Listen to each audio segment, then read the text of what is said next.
Hi అండి, అందరికీ నమస్తే. Welcome to middle class Manu vlogs.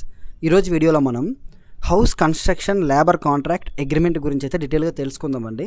So video అయితే చాలా ఇంట్రెస్టింగ్గా ఉండబోతుంది. వీడియో ఎక్కడ స్కిప్ చేయకుండా చూడండి. వీడియోలో నేను ఇచ్చే ఇన్ఫర్మేషన్ మీకు వర్త్ అనిపిస్తే తప్పకుండా వీడియోకి లైక్ చేసి ఛానల్ అయితే సబ్స్క్రైబ్ చేసుకోండి. మీ ఫ్రెండ్స్ అండ్ ఫ్యామిలీ మెంబర్స్లో ఎవరైనా కొత్తగా ఇల్లు కట్టే వాళ్ళు ఉంటే వాళ్ళకి వీడియో అయితే షేర్ చేయండి, ఎంతో కొంత ఉపయోగపడుతుంది. ఓకేనా? ఇంకా మనం లేట్ చేయకుండా వీడియో అయితే స్టార్ట్ చేద్దామండి. అలానే ఈ వీడియోలో నేను చెప్పే ఇన్ఫర్మేషన్ కానీ అదేవిధంగా నేను చెప్తున్న కొన్ని రేట్లు కానీ ఇవన్నీ కూడా మా ఉత్తరాంధ్రలో విజయనగరం డిస్టిక్ బొబ్బిలిలో మేము చేసే వర్క్కి సంబంధించిన వరకు చెప్తున్నానండి. ఓకేనా? సో మీ ఏరియాలో చిన్న చిన్న మార్పులు చేర్పులు ఉండొచ్చు, ఏరియా వైజ్గా వర్క్ మారచ్చు, వర్క్ చేసే విధానం మారచ్చు, ఆ కూలీలు కూడా మారచ్చు అండి. ఓకేనా? సో మీకు ఒక ఇన్ఫర్మేషన్గా ఉపయోగపడుతుంది తప్ప అవే రేట్లు ఉంటాయి అందరూ అలానే చేయాలని అయితే లేదండి. ఓకేనా? ఇంక మనం లేట్ చేయకుండా వీడియో అయితే స్టార్ట్ చేద్దాం. ఫస్ట్ ఆఫ్ ఆల్ ఏ పాయింట్లు మనం అగ్రిమెంట్లో నోట్ చేసుకోవాలి అనేది తెలుసుకుందామండి. ఓకేనా? హౌస్ కన్స్ట్రక్షన్ ఫస్ట్ పాయింట్ ఏంటంటే ఎస్ఎఫ్టీ కాస్ట్ అండి. ఓకేనా? ఎస్ఎఫ్టీ కాస్ట్ గురించి అయితే డెఫినెట్గా తెలుసుకోవాలి, ఎంత రేట్లో వర్క్ చేస్తారో అనేది. రెండోది వచ్చేసి ప్లాన్ అండి. హౌస్ ప్లాన్ అనేది ఓనర్ సజెస్ట్ చేసిన ప్లాన్ పరంగా చేస్తే ఎంత ఖర్చు అవుద్ది, లేదంటే దానికి ఏదైనా ప్లాన్ మీరు ఇచ్చినట్లయితే ఎక్స్ట్రా అమౌంట్ అవుద్దని మేస్త్రిని కనుక్కోవాలి.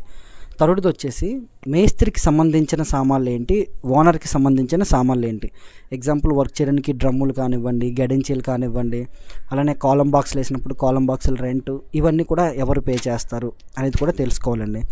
అదేవిధంగా నెక్స్ట్ మేస్త్రికి సంబంధించిన వర్క్స్ ఏంటి, ఓనర్కి సంబంధించిన వర్క్లు ఏంటి, అంటే వర్క్ మెటీరియల్ గురించి తెలుసుకున్నారు కదా. అదేవిధంగా పనులు కూడా, అంటే హెర్త్ వర్క్ మేము చేయించమన్నమాట. హెర్త్ వర్క్ ఓనర్కి సంబంధించి ఉంటుంది. అలానే కొన్ని విషయాల్లో ఓనర్ అమౌంట్ పెట్టాల్సి వస్తుంది. ఆర్చ్ డిజైన్స్ కానివ్వండి, ఏదైనా వర్క్ రీప్లేస్మెంట్ మార్చాలన్నా, ఎలివేషను, ఇలా ఏ పనులు సంబంధించిన ఉంటాయి, ఏ పనులు సంబంధించిన ఉండవు అనేవి కూడా తెలుసుకోవాలి. ఓకేనండి? ఇంకా అలా నెక్స్ట్ విషయానికి వస్తే భోజనాలు, పెట్రోల్ ఛార్జీలు, టీ, ఇవి అంటే మాకు ఇక్కడ 5 కిలోమీటర్స్ 10 కిలోమీటర్స్ వరకు అయితే పర్లేదు, అంతకు మించి డిస్టెన్స్ అయితే మాత్రం భోజనాలు, టీ ఏర్పాటు చేయాలన్నమాట. అలా అది కూడా మీకు డీటెయిల్గా ఇంకా చెప్తాను. ఓకేనా? అగ్రిమెంట్ గురించి ఇప్పుడు చెప్తున్నది. సో అదండి. నెక్స్ట్ వచ్చేసి మార్పులు చేర్పులు. ఎవరైనా ఫ్రెండ్స్ ఫ్యామిలీ మెంబర్స్ వచ్చి ఇది ఇలా ఉంటే బాగున్నాను, అది అలా ఉంటే బాగున్నా అంటారు కదండి. అది కూడా ఒకసారి 1-2 సార్లు ముందే అగ్రిమెంట్లో చూసుకోండి. విండోస్ పొజిషన్స్ కానివ్వండి, డోర్ పొజిషన్స్ కానివ్వండి, ల్యాండింగ్ పొజిషన్స్, స్టెప్ సైజ్, ఇలా చాలా చిన్న డిస్కషన్స్ వస్తూ ఉంటాయి అన్నమాట. అవి కూడా లేకుండా అగ్రిమెంట్ అనేది మనం నీట్గా క్లీన్గా చేయించుకోవాలి. ఓకేనండి? అలానే నెక్స్ట్ వచ్చేసి వర్క్ ఏ టైంకి కంప్లీట్ అవ్వబోతుంది, ఏ వర్క్ ఎన్ని డేస్ పడుతుంది అనేది కూడా ఇన్ఫర్మేషన్ అయితే తెలుసుకోవాలండి. ఓకేనా? లేబర్ కాంట్రాక్ట్కి ఇచ్చే ముందు.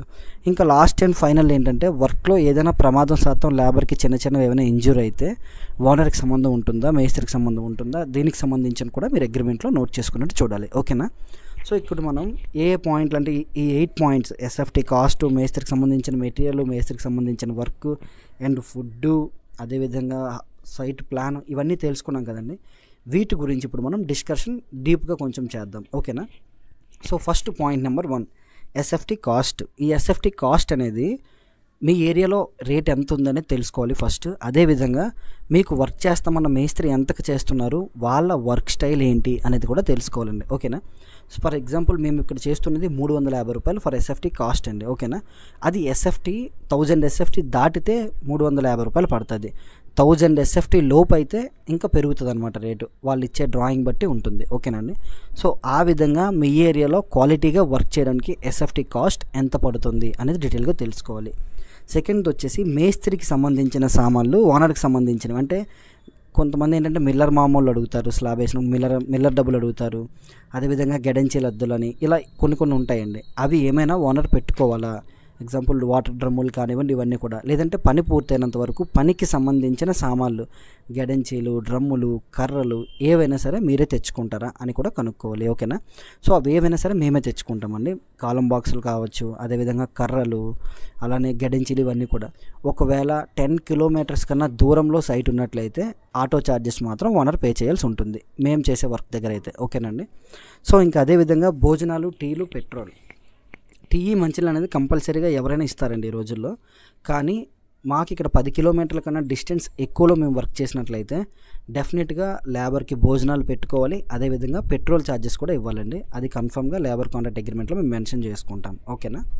ఇంకా అదేవిధంగా నెక్స్ట్ వచ్చేసి చుట్టాలు ఫ్రెండ్స్ ఎవరైనా వచ్చి చిన్న చిన్న మార్పులు చేర్పులు ఉంటాయి కదండి, ఆ డిస్కషన్ ఏదైనా సరే మేము ముందే ఓనర్కి చెప్పేస్తాం. సార్ మేము ఈ విధంగా వర్క్ చేయాలనుకుంటున్నాం, మీ వర్క్ ఇలా ఉండబోతుంది, ఏమైనా మార్పులు చేర్పులు చేయాలంటే డెఫినెట్గా మీరు అమౌంట్ అనేది సపరేట్గా పే చేసుకోవాల్సి ఉంటుంది. ఓకేనా? అంటే మేము కట్టిన గోడలు కొట్టమన్నా, లేకపోతే విండోస్ పొజిషన్ మార్చమన్నా, ఇంకేమైనా చిన్న చిన్న ఉంటాయి కదండి మార్పులు చేర్పులు అనేవి. సో జీవితాంతం వాళ్ళు ఉండాలనుకుంటున్న ఇల్లు కదా, సో వాళ్ళకన్నా ఎవరైనా ఫ్రెండ్స్ వచ్చి లేకపోతే ఫ్యామిలీ మెంబర్స్ వచ్చి బెటర్ సజెషన్స్ ఇస్తే ఏమైనా మార్పులు చేర్పులు అయితే చేస్తే అంటున్నాను. ఓకేనా? ఇంకా అదేవిధంగా ప్లాన్ అండి, హౌస్ ప్లాన్ అంటే డ్రాయింగ్ పరంగా. సో స్ట్రక్చర్ ప్లాన్ అనేది ఓనర్ తెచ్చుకున్నారు అనుకోండి, మాకు ఏ సమస్య ఉండదండి. సో డ్రాయింగ్ పరంగా మేము నీట్గా వర్క్ చేసి పెడతాం. అలా కాకుండా మేస్త్రి అనుభవంతో మేస్త్రి ప్లాన్ పరంగా చేయమన్నారు అనుకోండి, మేము చేస్తాం, చేయడానికి ఏం ఇబ్బంది లేదు. కానీ ఎవరో ఒకరు వచ్చి ఏదో ఒకటి చెప్తే అటుపక్క ఓనర్ షిఫ్ట్ అవ్వకూడదు అనమాట. ఓకేనా? ఏదైనా సరే ఫస్టే కనుక్కోవాలి. మేము ఈ ప్లాన్ మీద వర్క్ చేయాలనుకుంటున్నామని మేము ముందే అగ్రిమెంట్లో చెప్తామండి.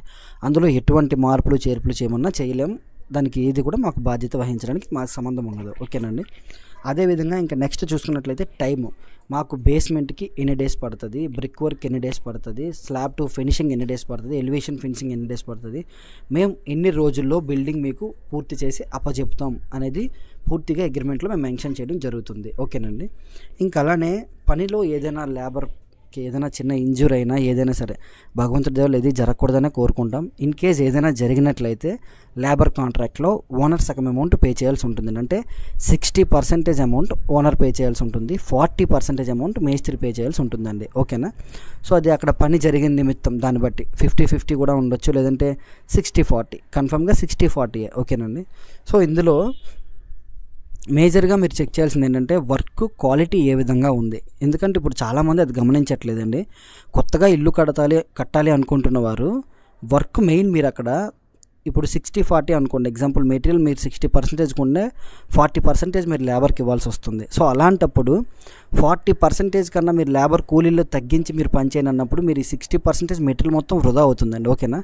సో బ్రిక్ వర్క్ ఎలా ఉంటుంది, 3 అడుగుల హైట్లో కాంక్రీట్ బెల్ట్ రన్ చేస్తారా చేయరా, అదేవిధంగా 7 feet హైట్లో బెల్ట్ స్లాబ్ రన్ చేస్తారా చేయరా, బటన్ మార్క్ పెట్టి ప్లాస్టింగ్ చేస్తారా నార్మల్ ప్లాస్టింగ్గా, కాంక్రీట్ ఆర్సీసీ వర్క్ అంతా హ్యాకింగ్ చేసి మీరు ప్లాస్టింగ్స్ చేస్తారా చేయరా, అదేవిధంగా ఐరన్ వర్క్ జరుగుతున్నప్పుడు స్లాబ్ బీమ్ లాస్ట్లో ఎల్లలు ఉంచుతారా వంచరా, ఐరన్ వర్క్ అంతా డ్రాయింగ్ పరంగా ఇలా అనమాట.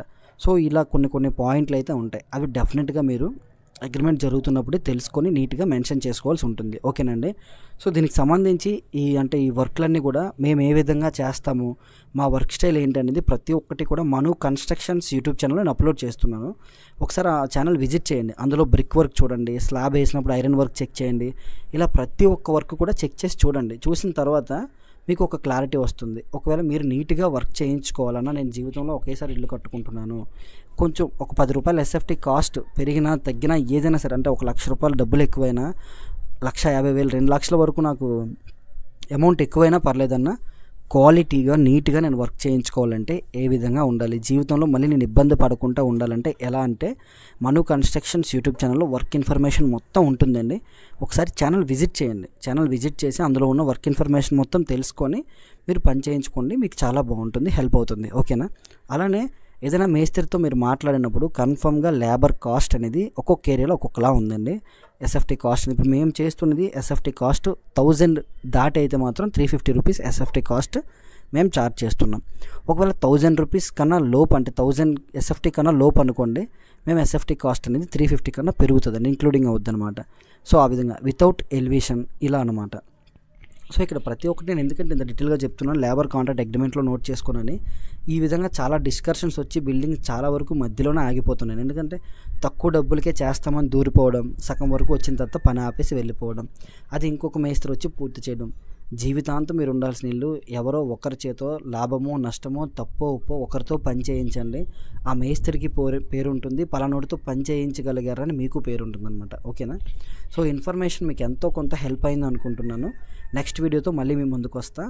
Thanks for watching. For more such content middle class Manu vlogs. జై హింద్. నెక్స్ట్ వీడియోతో మళ్ళీ కలుస్తా.